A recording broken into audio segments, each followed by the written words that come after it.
A question I'm often asked is, where did I get my passion for human rights and justice? It started early. I grew up in the west of Ireland, wedged between four brothers, two older than me and two younger than me. So of course I had to be interested in human rights and equality and justice and using my elbows. And those issues stayed with me and guided me.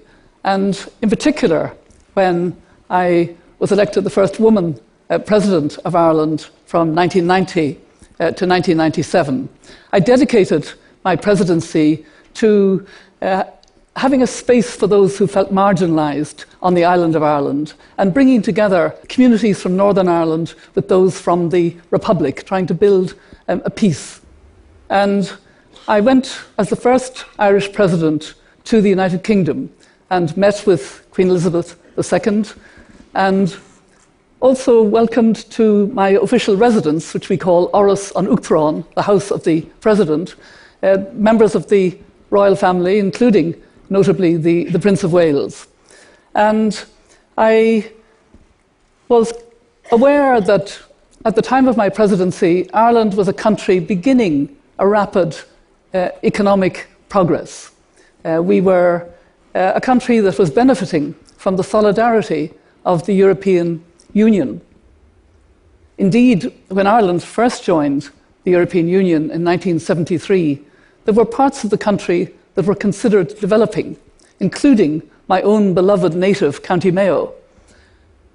I led trade delegations here to the United States, to Japan, to India, to encourage investment, to help to create jobs, to build up our economy, to build up our health system, our education, our development.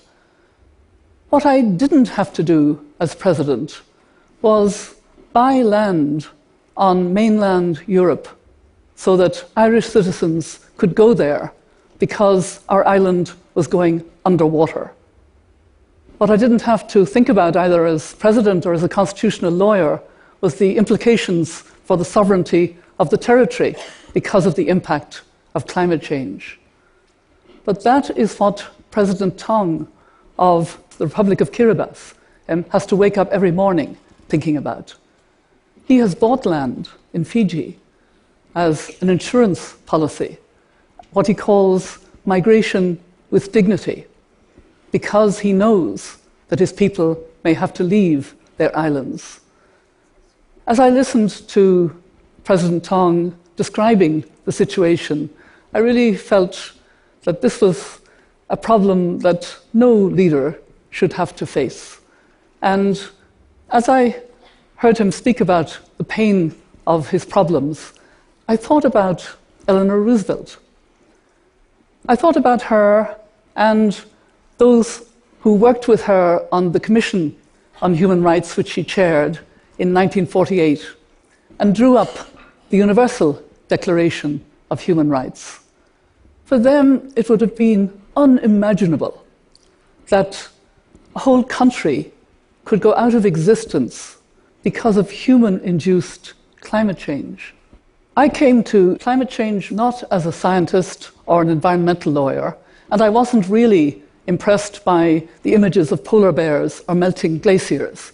It was because of the impact on people and the impact on their rights to food and safe water, health, education, and shelter. And I say this with humility because I came late to the issue of climate change. When I served as UN High Commissioner for Human Rights from 1997 to 2002, climate change wasn't front of my mind. I don't remember making a single speech on climate change. I knew that there was another part of the United Nations, the UN Convention on Climate Change, that was dealing with the issue of climate change. It was later, when I started to work in African countries on issues of development and human rights, and I kept hearing this pervasive sentence, "Oh, but things are so much worse now. Things are so much worse." And when I explored what was behind that, it was about changes in the climate, climate shocks, changes in the weather. I met Constance O'Kellett, who had formed a women's group in eastern Uganda. And she told me that when she was growing up, she had a very normal life in her village and they didn't go hungry. They knew that the seasons would come as they were predicted to come. They knew when to sow and they knew when to harvest. And so they had enough food. But in recent years, at the time of this conversation, they had nothing but long periods of drought and then flash flooding, and then more drought.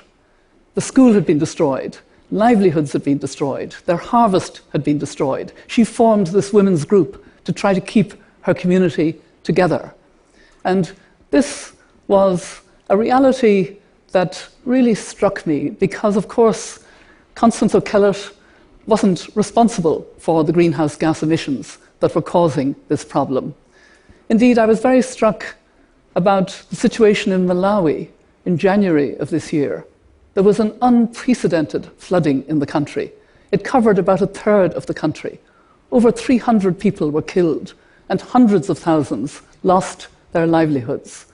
And the average person in Malawi emits about 80 kilograms of CO2 a year. The average US citizen emits about 17.5 metric tons. So those who are suffering disproportionately don't drive cars, don't have electricity, don't consume very significantly, and yet they are feeling more and more the impacts of the changes in the climate, the changes that are preventing them from knowing how to grow food properly and knowing how to look after their future. And I think it was really the importance of the injustice that really struck me very forcibly. And I know that we're not able to address some of that injustice because we're not on course for a safe world. Governments around the world agreed at the conference in Copenhagen and have repeated it at every conference on climate, that we have to stay below 2 degrees Celsius of warming above pre-industrial standards. But we're on course for about 4 degrees. So we face an existential threat to the future of our planet. And that made me realize that climate change is the greatest threat to human rights in the 21st century. And that brought me then to climate justice. Climate justice responds to the moral argument, both sides of the moral argument, to address climate change. First of all, to be on the side of those who are suffering most and are most affected. And secondly, to make sure that they're not left behind again when we start to move and start to address climate change with climate action, as we are doing. In our very unequal world today, it's very striking how many people are left behind. In our world of 7.2 billion people, about 3 billion are left behind. 1.3 billion don't have access to electricity, and they light their homes with kerosene and candles, both of which are dangerous. And in fact, they spend a lot of their tiny income on that form of lighting. 2.6 billion people cook on open fires, on coal, wood, and animal dung. And this causes about 4 million deaths a year from indoor smoke inhalation. And of course, most of those who die are women. So we have a very unequal world. And we need to change from business as usual. And we shouldn't underestimate the scale and the transformative nature of the change which will be needed, because we have to go to 0 carbon emissions by about 2050 if we're going to stay below 2 degrees Celsius of warming.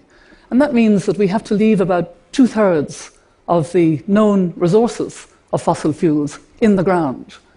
It's a very big change, and it means that Obviously, industrialized countries must cut their emissions, must become much more energy efficient, and must move as quickly as possible to renewable energy.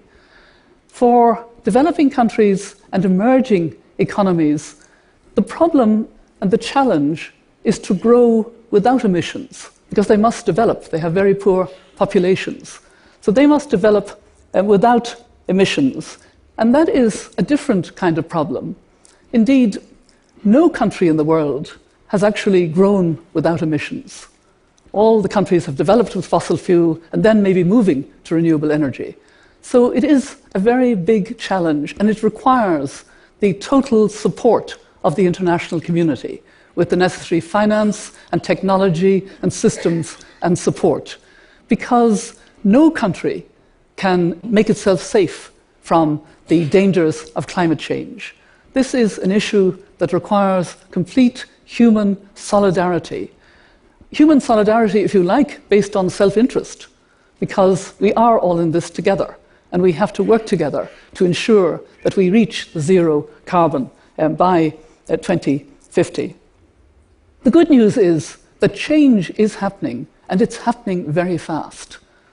Here in California, there's a very ambitious emissions target to cut emissions.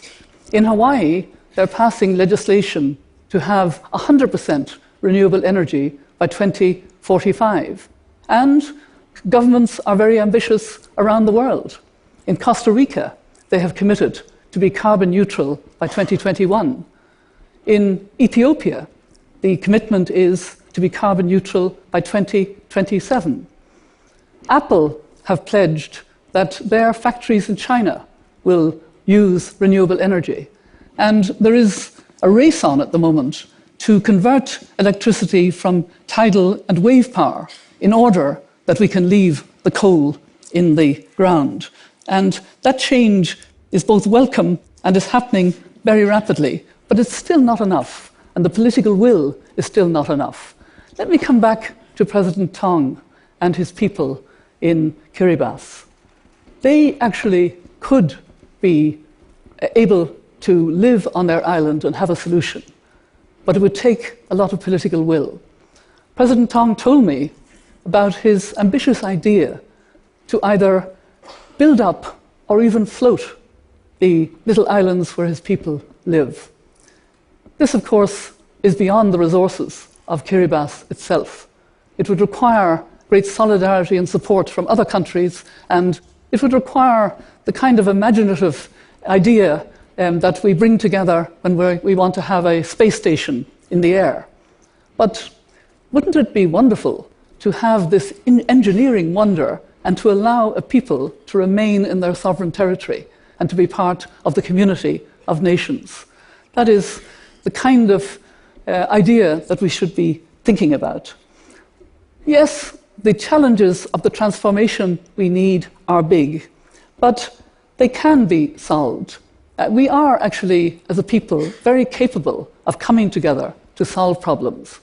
I was very conscious of this as I took part this year in commemoration of the 70th anniversary of the end of the Second World War in 1945. 1945 was an extraordinary year. It was a year when the world faced what must have seemed almost insoluble problems. The devastation of the world wars, particularly the Second World War, the fragile peace that had been brought about, the need for a whole economic regeneration. But the leaders at that time didn't flinch from this. They had the capacity, they had a sense of being driven by never again must the world have this kind of problem. And they had to build structures for peace and security. And what did we get? What did they achieve? The Charter of the United Nations, the Bretton Woods institutions, as they're called, the World Bank and the International Monetary Fund, a Marshall Plan for Europe, a devastated Europe to reconstruct it, and indeed, a few years later, the Universal Declaration of Human Rights. 2015 is a year that is similar in its importance to 1945, with similar challenges and similar potential. There will be two big summits this year. The first one in September in New York is the Summit for the Sustainable Development Goals. And then the summit in Paris in December to give us a climate agreement. The Sustainable Development Goals are intended to help countries to live sustainably in tune with Mother Earth, not to take out of Mother Earth and destroy ecosystems, but rather to live in harmony with Mother Earth by living under sustainable development. And the Sustainable Development Goals will come into operation for all countries on the 1st of January 2016. The climate agreement, a binding climate agreement, is needed because of the scientific evidence that we're on a trajectory for about a 4-degree world, and we have to change course to stay below 2 degrees.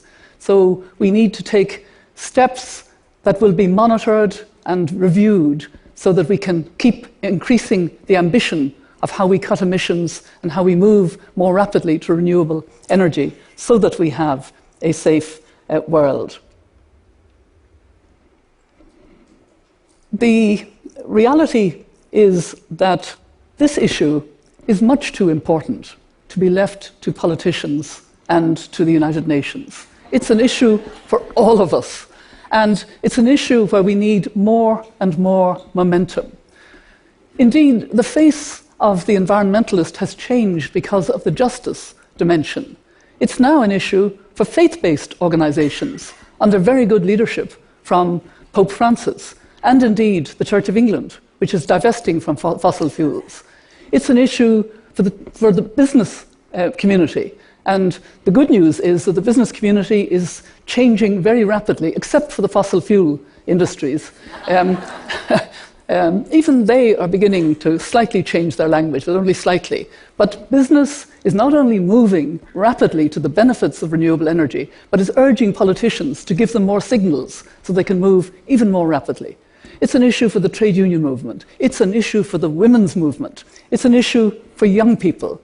I was very struck when I learned that Zibril Kazan, one of the Greensboro Four, who had taken part in the Woolworth sit-ins, said quite recently that climate change is the lunch counter moment for young people. So, lunch counter moment for young people of the 21st century, the sort of real human rights issue of the 21st century, because he said it is the greatest challenge to humanity and justice in our world. I recall very much the climate march last September. And that was a huge momentum, not just in New York, but all around the world, and we have to build on that. I was marching with some of the elders' family, and I saw a placard a little bit away from me, but we were wedged so closely together because, after all, there were 400,000 people out on the streets of New York. So I couldn't quite get to that placard. I would have just liked to have been able to step behind it because it said, "Angry Grannies." And that's what I felt. And I have 5 grandchildren now. I feel very happy as an Irish grandmother to have 5 grandchildren. And I think about their world and what it will be like when they will share that world with about 9 billion other people in 2050. We know that inevitably it will be a climate-constrained world because of the emissions we have already put up there. But it could be a world that is much more equal and much fairer and much better for health and better for jobs and better for energy security than the world we have now. If we have switched sufficiently and early enough to renewable energy, and no one is left behind. No one is left behind. And just as we've been looking back this year in 2015 to 1945, looking back 70 years, I would like to think that they will look back, that world will look back 35 years from 2050, 35 years to 2015, and that they will say, weren't they good to do what they did in 2015? We really appreciate that they took the decisions that made a difference and that put the world on the right pathway And we benefit now from that pathway, that they will feel that somehow we took our responsibilities. We did what was done in 1945 in similar terms. We didn't miss the opportunity. We lived up to our responsibilities. That's what this year is about. And somehow for me, it's captured in words of somebody that I admired very much. She was a mentor of mine. She was a friend. She died much too young. She was an extraordinary personality, a great champion of the environment, Wangari Maathai. Wangari said once, "In the course of history, there comes a time when humanity is called upon to switch to a new level of consciousness, to reach a higher moral ground." And that's what we have to do. We have to reach a new level of consciousness, a higher moral ground. And we have to do it this year in those two big summits. And that won't happen unless we have the momentum from people around the world who say, we want action now, we want to change course, we want a safe world for future generations, a safe world for our children and our grandchildren, and we're all in this together. Thank you. Thank you.